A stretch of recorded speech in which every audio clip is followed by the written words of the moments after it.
Hi, I'm Gruenke, founder of The Balanced Runner, and I've been helping runners from beginner to Olympian improve their form and performance since 2003. And I'm here today with another stuck-at-home running form tip. So let's talk about how to fix quad dominant running form. Before I get into this, please just hit like because you're going to like this. Subscribe to my channel if you haven't, and hit the bell so you get notifications. And be sure to click show more in the description below so that you can get the free resources that I have for you as part of this video. So when I have a new client, I always ask them, among my first questions, when you run longer or harder than usual, which muscles get sore? And very, very often the answer is the quads. Sometimes also hip flexors, but it's very rare, honestly, that it's glutes or hamstrings. That is a sign. Having your quads be the thing that gets sore, even when you're running on the flat, not just on hill runs, that is a sign that you're a quad dominant runner. And there are a lot of misconceptions about how this works, what causes it, and how to fix it. So I'm going to show you all of those things right now. So what's wrong with being a quad dominant runner? Well, it decreases your power and your speed. And your glutes are the largest and strongest muscles in your body, and you're not really able to tap into them. And it really hampers your ability to run uphill. So if that's something you plan to be doing any of, then you're going to want to fix this. And it's also associated with knee pain and even lower back pain. And in my experience, also plantar fascia problems, so fasciosis. This is something that you really want to address. And what you really should be using, instead of depending so heavily on your quads, is you should be using your glutes and your hamstrings. It's not the quads don't do anything when you run, but they shouldn't be doing everything. So why does this happen?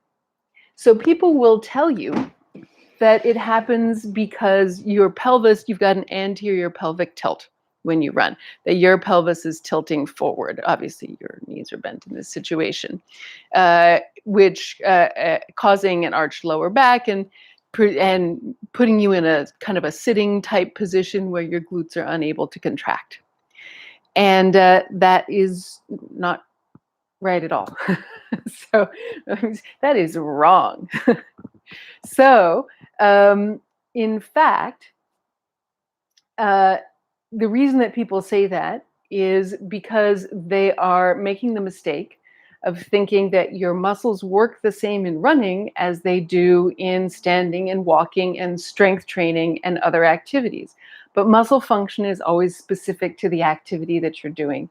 And in running, the forces are very different and the actions of the muscles are very different than they are if you were just doing a deadlift or something. So many things. So it's really a mistake to think that it all works the same way. People also think that activation is synonymous with that squeeze that you feel at the end, at the end of your contraction. So when you squeeze your butt here, you can only squeeze your butt really when your hips are extended and you're completely upright. And so if you're depending on that sensation to tell you that you're activating those muscles, then you're going to run really upright and you're going to think, oh, it's a mistake to be running in a forward lean. But that is also wrong. Muscles act through the whole range of motion of the joints that they act upon, in this case, the hip joints. And so my butt is working here as well as working here.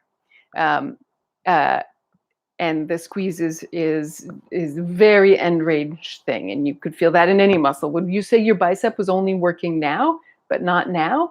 No, it's working actually working more now because the weight is farther from the arm, from the elbow. So what do your glutes actually do in running, and what activates them? Your glutes mostly support your head, so they work hardest right here. And actually, if you don't lean forward including with a forward pelvis tilt, because you can't lean forward without tilting your pelvis forward. Otherwise, it's a slouch, not a lean. There's your lean. Then if you stand here for a full minute, just like this, you're not in a very deep knee bend, your hips joints aren't terribly bent, but you're making sure that your head is well in front of your feet, okay?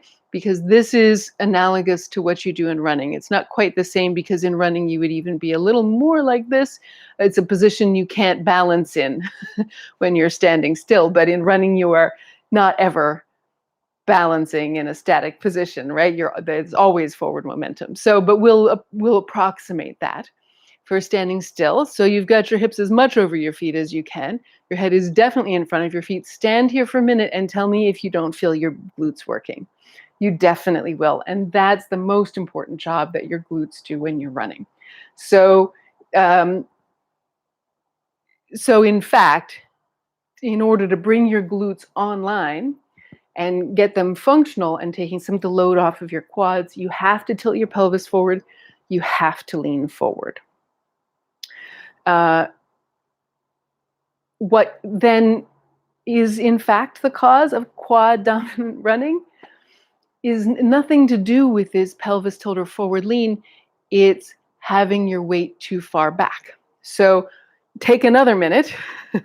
Again, bend forward, bend your knees, and then shift your pelvis significantly behind your feet, just short of where you would lose your balance.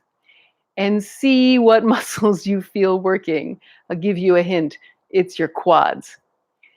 This is exactly what is causing your quads to be sore when you run, and what's placing the load on them is that your weight is too far back in mid stance. And most of the time, people do that by doing exactly what you just did in this experiment, which is shifting your pelvis too far back. So being in mid stance, I hurt my big toe in a little beach accident. And I just banged it and that hurt. Okay. Anyway, recovering my train of thought. So your mid stance would be here. All right. In running. That is really brutal on the quads. It should be here. You've shifted the load to your glutes. All right. And when your weight, sorry, I should also add, there is a second way to cause this problem, and that is not necessarily having the pelvis back, but being so upright, ironically, given what people are saying about quad dominance, being so upright that the weight of your head and your chest is shifting your weight behind your feet, is putting too much weight behind your feet, even if maybe your pelvis is in an okay position. So my pelvis right now is over my feet, but because my chest is lifted and my head is actually behind my feet, I'm still feeling a significant load in my quads. So let's use the muscles that are a lot stronger, the glutes. Again, quad effort just vanished for me, or virtually vanished, and I can feel my glutes begin to be active, but it's going to be a long time before they get tired, because I am not a quad dominant runner and my glutes are really used to this. So you're quad dominant because your weight is too far back. And so what do you do about that? The temptation might be to just try and move everything. And you can have the idea that, yes, you're going to move everything forward a bit when you run. But what really gets your weight over your feet is having a balance between your flexor muscles, the ones that pull you into a ball, and your extensor muscles, the ones that stretch you out like that. The Feldenkrais lessons that I have put for free in the description below, that you can just click through and get, will help you start to feel how to do that. So it might be a process for you to untangle all the movement patterns that are causing you to be running in this position, but I'm giving you the lessons that will give you the clearest start. And so that's my quads and calves solution, because you may also have tight calves if you're in the habit of running this way. So please take advantage of those. Hi, I see Adelino is here live. Nice to see you, Adelino. I hope you found this video valuable. If you haven't clicked like yet, please do. Please share it with your running friends and check out all the great resources I have for you on balancedrunner.com. Also post your questions below. Every time I go to do a video, I check the questions, and that gives me inspiration for what to make videos on. So please do that. Next week, I'm going to be traveling, so I will not be doing a live video. So I'm going to shoot something actually in a minute that I'll upload next Wednesday so that you won't have to go a week without a video from me. So have a great week, and I will see you in 2.